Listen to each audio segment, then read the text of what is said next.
Hi everyone, and happy Memorial Day. My name is Bürki, and welcome back to the Bürki Breakdown. The guys continued their U.S. Open Cup journey in the round of 16 this past Wednesday against Minnesota United at Allianz Field in St. Paul, Minnesota. This was their second match in Minnesota in a span of 4 days. My parents and I made a last-minute decision to attend this match, and I'm really glad we did, even though it was cold and rainy. We still had an amazing time cheering on the guys. Since we live in northern Wisconsin, Minnesota is the closest place to us that City comes to. So when we found out that they were going to be playing there twice in the span of 4 days, we knew we had to go both times. And boy, I'm glad we did, because we had an incredible time both times. The starting 11 for this Open Cup match against Minnesota was Roman Bürki, Jake Girdwood-Reich, also known as JGR, Conrad Vollum, Chris Durkin, Klaus, Josh Yarrow, Cello, Kyle Hebert, Timo Baumgartel, Seti, and Jannes Horn. In the 9th to the 10th minute, Minnesota created their first good chance, which they ultimately capitalized on. Songbin Jung made a pass to Longwane, who passed it to Julian Gressel.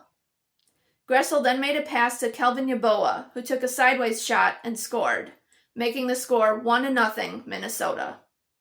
Not much happened until Minnesota began attacking again in the 31st minute, as Nicholas Romero made a pass to Hoyan Jung. Jung made a long pass toward the inside of the box, and another Minnesota player tried to head it into the goal, but Roman dove to stop it. Immediately after that, City began attacking and created a chance as Timo Baumgartel made a cross, but it was headed away by Minnesota's defense. Another City player got on the ball and took a shot, but it unfortunately went wide. Then in the 38th minute, Minnesota had a very close chance, as Longwane made a pass to Songbin Jung, who made a long cross to Morris Duggan. Duggan tried to head it into the goal, but Roman came up big to make the save.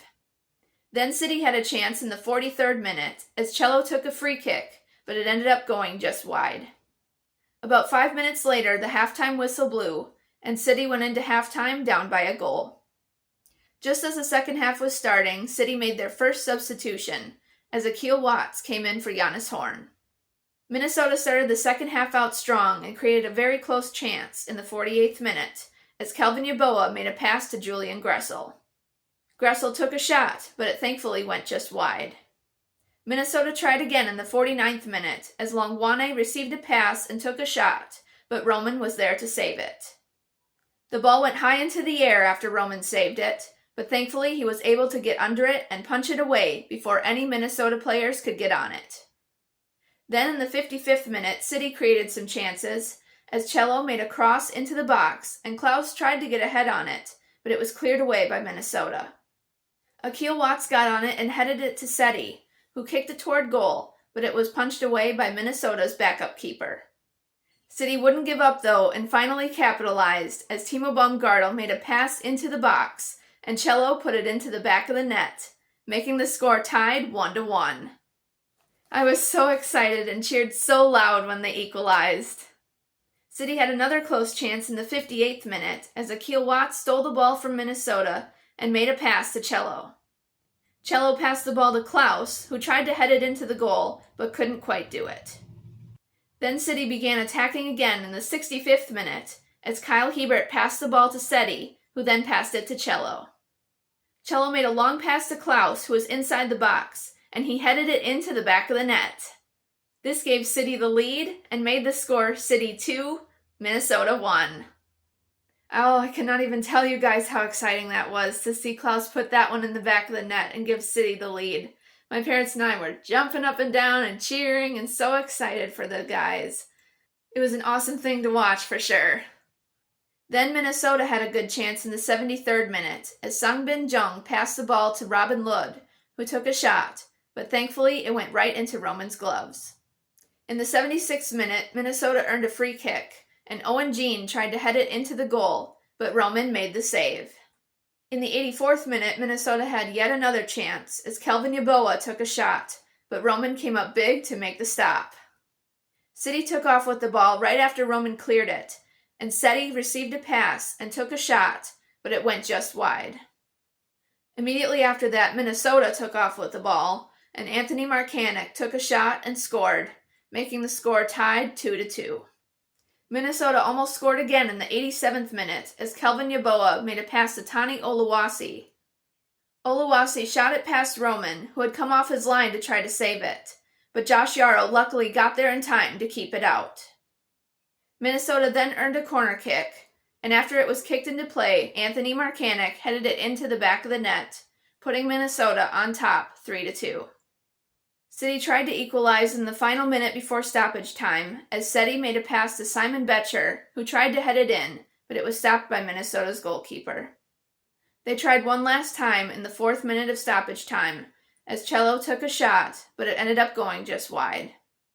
The final whistle blew just after that, announcing Minnesota's victory, with a final score of Minnesota 3, City 2. City had some more subs that came in earlier in the match that I forgot to mention previously. In the 66th minute, Tomas Ostrak came in for Konrad Vollum, and Joey Zielinski came in for JGR. In the 79th minute, Simon Betcher came in for Klaus, and Zande Silva came in for Chris Durkin. We had 12 total shots, with 4 of those being on goal. Minnesota had 16 total shots, with 11 being on goal. We had 13 fouls, while Minnesota had 14, and we had 3 corner kicks, while Minnesota had 4. Roman had a total of 7 saves in this match.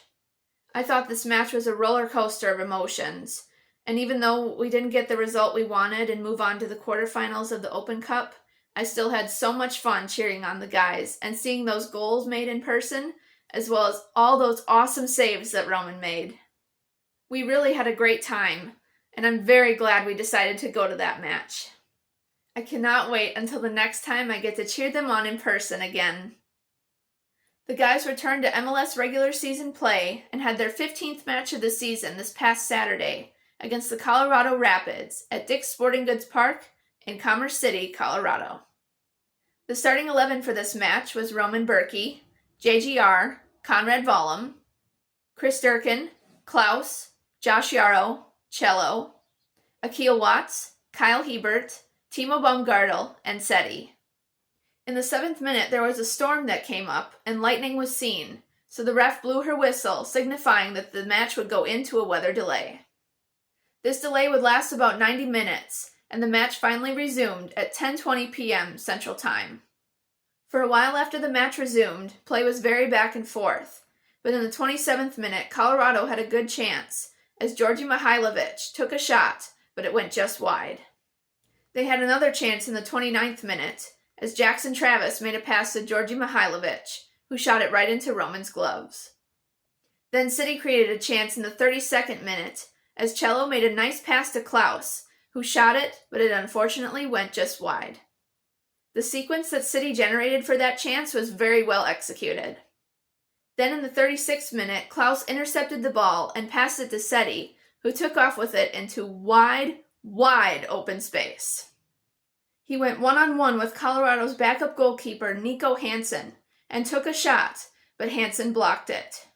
I thought for sure that was going to be a goal, and it was really disappointing when Hansen blocked it. Colorado created another chance in the 38th minute as Georgi Mihailovic took a shot from the top of the box, but it thankfully went wide. They would capitalize on a chance in the 41st minute as Ted Kude-Pietro made a pass to Darren Yappy, who shot it and scored, making the score 1-0 Colorado. Josh Yarrow tried to stop that shot, but it looked like it deflected off his foot into the goal. The halftime whistle blew after a minute or so of stoppage time, and City went into halftime down by a goal. City made their first substitution at the beginning of the second half, as Celio Pompeu came in for Akil Watts. City created a close chance in the 48th minute as Klaus passed the ball to Seti, who took a shot, but Hansen got a fingertip on it and sent it wide. Then in the 53rd minute, Colorado created another chance as Georgi Mihailovic made a pass to Ted Kudepietro, who took a shot, but Roman came up big to make the save. Colorado would get another close chance in the 60th minute as Sam Bassett made a pass to Darren Yappy. Yappy tried to shoot it, but Roman dove on it before he could do so. City made another substitution in the 61st minute as Simon Betcher came in for Klaus. Then City created another chance in the 65th minute as Cello dodged defenders and took a shot, but it went just over the crossbar. City made another substitution in the 69th minute as Tomas Ostrak came in for Seti. Then in the 73rd minute, Celio Pompeu took a shot, but it ended up going wide of the back post. Then City got a steal in the 77th minute, and Ostrak took a shot, but it went right to Hansen. In the 80th minute, Colorado had a big chance as Darren Yappy took a shot from the penalty arc, but Roman made another big save. City made their last substitutions of the match in the 81st minute as Jay Reed came in for Kyle Hebert and Zande Silva came in for JGR. City wasn't able to find the back of the net before the final whistle blew in the 94th minute, so they had to take their 8th loss of the season with a final score of Colorado 1, City 0. We had 12 total shots, with 3 being on goal. Colorado had 11 total shots, with 6 being on goal.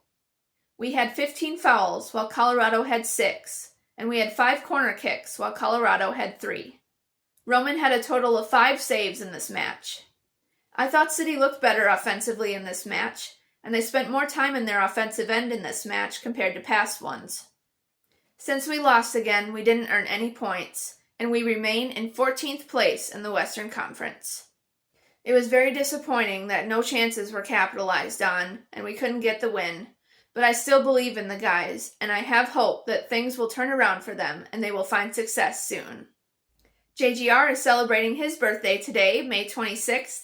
Happy birthday, JGR. I hope you have a good day. City finally has a break from double match weeks for a while, which I'm sure they are very glad about, especially with all the traveling they've had to do lately. They will have their next match on Saturday as they host the San Jose Earthquakes at Energizer Park. Hopefully they will continue to improve and work hard and be able to get the win. It will be a normal week of training for the guys as they prepare for their next match. Now let's talk about the weather conditions the guys will be experiencing this week. Today it will be cloudy with a high of 71 degrees and winds out of the northeast at 5 to 10 miles per hour. On Tuesday it will be cloudy with a high of 69 degrees and winds out of the north-northeast at 5 to 10 miles per hour. On Wednesday it will be partly to mostly cloudy with a high of 76 degrees and winds out of the northwest at 5 to 10 miles per hour. On Thursday, there will be a 40% chance of showers in the morning, followed by cloudy skies for the afternoon, with a high of 70 degrees, and winds will be light and variable. On Friday, there will be a mix of sun and clouds, with a high of 80 degrees, and winds out of the northwest at 5 to 10 miles per hour. On Saturday, it will be mostly sunny, with a high of 85 degrees, and winds out of the west at 10 to 15 miles per hour. And on Sunday, it will be mostly sunny with a high of 84 degrees and winds out of the north-northwest at 5 to 10 miles per hour. So overall, the weather will be nice for the guys to train in this week, which I'm sure they will enjoy. Thank you so much for watching this episode of the Bürki Breakdown. If you haven't already, please subscribe and click on your post notifications so you don't miss out on any new videos. If you like this video, please give it a thumbs up and leave a comment down below with your thoughts on how City did during their Open Cup match against Minnesota and their match against Colorado. Also, be sure to follow me on Instagram and Facebook at the Bürki Breakdown. I want to say a special thank you to the soldiers who have given their lives for our country and our freedom, as well as to the veterans who have served and those who are currently serving in our armed forces.